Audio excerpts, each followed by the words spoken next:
আমাদের ঈদগাহ মাঠে পাড়ার ছেলেরা নিয়মিত খেলাধুলা করে। গ্রামের কেউ গরু ছাগলও চড়ায়। এভাবে ঈদগাহের মাঠকে ব্যবহার করা যাবে কিনা? এতে কি নামাজের জায়গার সঙ্গে বেয়াদবি করা হয় কিনা? আ ঈদগাহে বছরে ২ টি ঈদের নামাজ ছাড়া অন্য কোনো কাজ যেহেতু হয় না, অতএব এটাকে দিনী কাজে, যেমন এখানে ওয়াজ মাহফিল করা, দিনী আয়োজন করা, এগুলো করা যেতে পারে। আর এই জায়গাটা যদি ওয়াকফ হয়ে থাকে তাহলে সেক্ষেত্রে ওয়াকফের জায়গায় আ দিনী অন্য যত রকমের আয়োজন আছে সেগুলা করাতে কোনো অসুবিধা নেই। এর বাইরে সেখানে যদি বাচ্চারা খেলাধুলা করে তাহলে সেক্ষেত্রে মৌলিকভাবে সেটা কোনো অসুবিধার বিষয় নয়। নবী করিম সাল্লাল্লাহু আলাইহি ওয়াসাল্লাম মসজিদে নববীর পাশে আঙিনাতে বাইরের খোলা জায়গাতে আপনার ইথিওপিয়ানরা এবং বিভিন্ন সাহাবীরা খেলাধুলা করেছেন মর্মে হাদিসে সাব্যস্ত রয়েছে। আপনার ঈদগাহ মাঠে যদি বাচ্চারা খেলাধুলা করে সেটা মাঠের শানের খেলাপ বা বেয়াদবি হয় বলে আমরা মনে করি না। আর ২-৪ টা গরু যদি কোনো কারণে চড়ে বা হয়, আপনার কেউ চড়ায়, তাহলেও সেক্ষেত্রে বেয়াদবি হয় বলে আমরা মনে করি না। তবে গরুর বাজার যদি বসানো হয় ঈদগাহ মাঠে, অথবা এমন কিছু করা হয় যেখানে আসলে ওই জায়গাটা নাপাক দিয়ে পরিপূর্ণ হবে, তাহলে সেটা অবশ্যই অসম্মানজনক হবে এবং সেটা না করা উচিত। বিশেষ করে ঈদগাহ এটা ঈদের নামাজ পড়ার জায়গা, সেই জায়গা থেকে এই জায়গাতে যা তা করা উচিত নয়।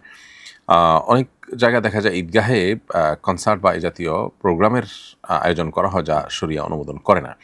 তো সেরকম বিষয় থেকেও ঈদগাহকে যথাসম্ভব পবিত্র বা আপনার মুক্ত রাখা উচিত। অনেক দাওয়ামূলক ছবি ভিডিওতে নারীদের ছবি ব্যবহার করতে দেখা যায়। সেখানে নারীদের ছবি কেবল ব্লার করা হয়। এভাবে ব্লার করলেই কি ভিডিওতে নারীদের ছবি ব্যবহার করা যাবে? উত্তর হলো যে ব্লার করা ছবি ব্যবহার করা যেতে পারে। কিন্তু আপনার ছবি নিয়ে তারপরে সেটাকে ব্লার করতে গিয়ে যদি নারীর ছবি প্রদর্শন করা বা চোখ দিয়ে দেখা হয়, তাহলে সেক্ষেত্রে চোখের জেনা বা গুনাহ হবে অবশ্যই। দাওয়াতি কাজে এই ধরনের ছবিকে ব্লার করতে গিয়ে নারীর ছবি দেখা বা সেটা নিয়ে কাজ করতে গিয়ে নিজের নজরের গুনাহ করা কোনো অবস্থাতে জায়েজ হবে না। এটা দাওয়াতি কাজ করতে গিয়ে নিজে আপনার দ্বীনি কাজের এবং সেরাই আপনার বিধানের খেলাফ কাজ করা শামিল হবে। এজন্য ব্লার করা ছবি ব্যবহার করা যেতে পারে। আর যদি ছবিকে ব্লার করতে হয় তাহলে নিজের নজরকে সেভাবে হেফাজত করে যদি ব্লার করতে পারে সেটা জায়েজ হতে পারে শর্ত সাপেক্ষে। অনেকে নামাজের সালাম ফেরানোর পর মাথায় হাত রেখে কি যেন দোয়া পড়ে থাকেন। সেই দোয়া জানতে চাই এবং এর ফজিলত জানতে চাই। নামাজের সালাম ফেরানোর পর নবী করিম সাল্লাল্লাহু আলাইহি ওয়াসাল্লাম থেকে ৩ বার ইস্তেগফার, আস্তাগফিরুল্লাহ, আস্তাগফিরুল্লাহ, আস্তাগফিরুল্লাহ পড়ার কথা জানা যায়। কোনো রওয়ায়াতে আল্লাহু আকবার একবার ৩ বার ইস্তেগফার পড়ার কথা জানা যায়। আর আল্লাহুম্মা আনতাস সালাম ওয়া মিনকাস সালাম তাবারাকতা ইয়া যাল জালালি ওয়াল ইকরাম। এই দোয়া নবী করিম সাল্লাল্লাহু আলাইহি ওয়াসাল্লাম থেকে সাব্যস্ত হয়েছে নামাজের পর। নামাজের পর মাথায় হাত রেখে বিশেষ কোনো দোয়া পাঠের কথা সুন্নাহ দ্বারা সাব্যস্ত নয় বা এরকম কোনো সুন্নাহ মাসনুন কোনো আমল নেই। আমার দাদার পক্ষ থেকে বদলি হজ আদায়ের জন্য এবার আমার চাচা হজে গেছেন। চাচা এর আগে কখনো হজ বা ওমরা করেননি। একজনের কাছে শুনলাম অন্যের পক্ষ থেকে বদলি হজ করতে হলে আগে নিজের হজ আদায় করা থাকতে হয়, অন্যথায় বদলি হজ সহি হবে না। কথাটা কি সঠিক জানাবেন অনুগ্রহ করে। খুবই প্রয়োজনীয় একটি প্রশ্ন প্রিয় দর্শক। আপনার এই প্রশ্ন উত্তরে বলতে চাই, সর্বাবস্থায় বদলি হজের জন্য এমন ব্যক্তিকে নির্বাচন করা উচিত যে ব্যক্তি নিজের হজ আদায় করেছেন বা হজ কখনো করেছেন। হজ কখনো করেননি এরকম ব্যক্তিকে দিয়ে বদলি হজ করানো উচিত নয়, উত্তম নয়। এটি জেনারেল কথা এবং সাধারণ কথা এবং সর্বসম্মতিক্রমে এটি পালনযোগ্য। দ্বিতীয়ত কথা হলো, যদি এরকম কাউকে দিয়ে বদলি হজ করানো হয় তাহলে বদলি হজ আদায় হবে কিনা। এ প্রশ্ন উত্তর হলো যে, লোকটি যদি এমন ব্যক্তি হন যার উপরে হজ ফরজ হয়েছিল অথচ তিনি নিজের হজ করেননি, তাহলে এরকম ব্যক্তিকে দিয়ে বদলি হজ আদায় করালে অনেক ওলামা একরাম এবং ফোকাহ একরামের মতে সেই বদলি হজ আদায় হবে না। বরং যার উপরে হজ ফরজ ছিল তিনি হজ করেননি এবং আরেকজন বদলি হজ করতে গেছেন, তারটা আদায় হয়ে যাবে। সেক্ষেত্রে তিনি যে ব্যক্তির পক্ষ থেকে বদলি হজ করেছেন তাদেরকে হজের যাবতীয় খরচ খরচা টাকা পয়সা ফেরত দিবেন। এটা হাম্বলি ফকিহ সহ অনেক ফোকাহ একরামের মত। এক্ষেত্রে ওলামায়ে আহনাফ বা হানাফি মাযহাবের মত হলো, যদি এরকম ব্যক্তি হজ করে ফেলেন তাহলে সেক্ষেত্রে বদলি হজ আদায় হয়ে যাবে, তবে সেটা মাকরুহ তাহরিম বা নাজায়েজ একটা কাজ হবে। আর যদি তিনি ইতিপূর্বে কখনো হজ করেননি, তার উপর হজ ফরজও হয়নি, এরকম ব্যক্তি হন, তাহলে সেক্ষেত্রে তিনি যদি বদলি হজ করেন তাহলে সেক্ষেত্রে বদলি হজ আদায় হয়ে যাবে। তবে সেটা মাকরুহ তানজিহ হবে ওলামায়ে আহনাফের মতে। আর এক্ষেত্রেও জেনারেল কথা অন্যান্য ফোকাহ একরামের মতে যে নিজের হজ আদায় না করে থাকলে তার বদলি হজ আদায় করা উচিত হবে না বা তার দিয়ে বদলি হজ করানো যাবে না। অতএব খোলাসা এবং নির্যাস হলো, ফোকাহ আহনাফের মতে নিজের হজ আদায় করে না থাকলেও তিনি অন্য কারো বদলি হজ করলে হজ হয়ে যাবে, বদলি হজই হয়ে যাবে। তবে সেটি অনুত্তম, অনুচিত এবং নাজায়েজ কাজ হবে ক্ষেত্রভেদে।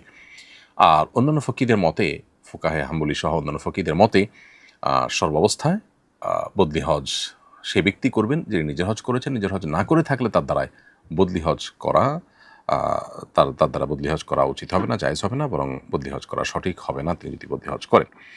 অতএব নিরাপদ হলো এরকম ব্যক্তিকে খুঁজে বের করা যিনি নিজের হজ আদায় করেছেন, তিনি বদলি হজ করবেন। এটাই হলো সবচেয়ে উত্তম এবং নিরাপদ।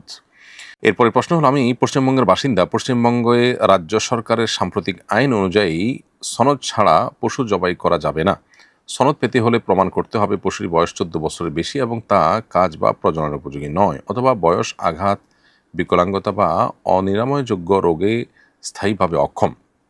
এই সনদ পৌরসভার চেয়ারম্যান, পঞ্চায়েত সভাপতির সঙ্গে সরকারি পশু চিকিৎসক যৌথভাবে দিতে হয়। এত কিছু মেনে কোরবানি করা আসলে সম্ভব নয়। সম্ভব হলেও নানাভাবে হয়রানির শিকার হওয়ার আশঙ্কা আছে।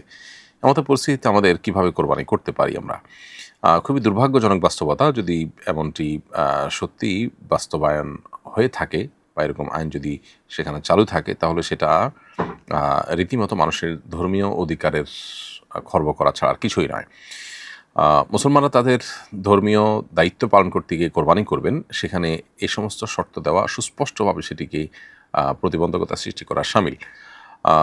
পৃথিবীতে যে সমস্ত দেশগুলো গোশত রপ্তানিতে শীর্ষে, আমি জানি ভারত সেই দেশগুলোর অন্যতম। তারা গোশত রপ্তানি করার সময় কি বিকলাঙ্গ, অনিরাময়যোগ্য রোগে ভুগছে, 14 বছরের বেশি বয়স হয়ে গেছে, প্রজনন উপযোগী না, এই টাইপের ত্রুটিপূর্ণ পশুই কি তারা রপ্তানি করেন? যদি উত্তর হ্যাঁ হয়, তাহলে সেক্ষেত্রে তাদের সেটা স্পষ্ট করা উচিত, আর না হলে এই কপটতা এবং এই ভণ্ডামি ছাড়া উচিত। আর যদি তারা এমনটি না করে থাকেন, তাহলে সেক্ষেত্রে কোরবানির বেলায় এই আইন করার মানে হলো কোরবানিকে বন্ধ করার চেষ্টা করা এবং কোরবানি করার যে আপনার ধর্মীয় অধিকার আছে সাধারণ মানুষের, সেটাকে বন্ধ করার চেষ্টা করা। সন্দেহাতীতভাবে এটি চরম অন্যায় এবং জঘন্য কাজ।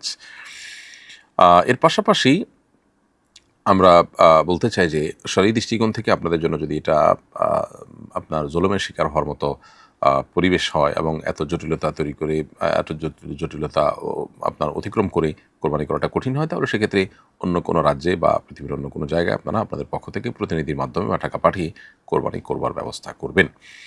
ইনশাআল্লাহ তাতে আপনাদের কোরবানি আদায় হয়ে যাবে। আল্লাহ তাআলা আপনাদেরকে জুলুম থেকে উত্তরণের পথ খুঁজে পাওয়ার তৌফিক দান করুন এবং জালিমদেরকে আল্লাহ রাব্বুল আলামিন হয় হেদায়েত দান করুন, না হলে তাদের জুলুমের অবসান করে দিন। এরপরে প্রশ্ন হলো, কোরবানি পশু কেনার ক্ষেত্রে কোন রঙের পশু কিনলে ভালো হবে? রাসূল করিম সাল্লাল্লাহু আলাইহি সাল্লাম বিশেষ কোনো রঙের পশু পছন্দ করতেন কি না? উত্তর হলো যে কোরবানি পশু কেনার ক্ষেত্রে বিশেষ কোনো রঙের পশু কোরবানি করা উত্তম এমনটি সাব্যস্ত হয়নি, বরং যে কোনো রঙের পশুই আমরা কোরবানি করতে পারি। সকল রঙের পশুই আল্লাহ রাব্বুল আলামিনের সৃষ্টি এবং সকল রঙই আল্লাহ তাআলার সৃষ্টি। অতএব কোরবানির ক্ষেত্রে পশুর বিশেষ কোনো রং আলাদা করে চয়েস করার মধ্যে বিশেষ কোনো ফজিলত নেই। সন্দেহাতীতভাবে যে পশু দেখতে অনেক বেশি হৃষ্টপুষ্ট, যেটার দাম বেশি, যেটা আপনি দেখে পছন্দ করছেন, ভালো লাগছে, আপনি সামর্থ্য অনুযায়ী সেটা কোরবানি করার চেষ্টা করবেন। রঙের ক্ষেত্রে কোনো প্রকার তারতম্য বা আপনার ভিন্নতার কারণে, শুধু রঙের ক্ষেত্রে ভিন্নতার কারণে সওয়াব বা ফজিলতের মধ্যে ভিন্নতা হবে না। এমনি সাধারণ কথা হলো, নবী করিম সাল্লাল্লাহু আলাইহি ওয়াসাল্লাম সাদা রং পছন্দ করতেন। এটা পশুর বেলায় কোনো কথা নয়। জেনারেলি তিনি সাদা রঙের মধ্যে সাদাটা তার পছন্দ ছিল।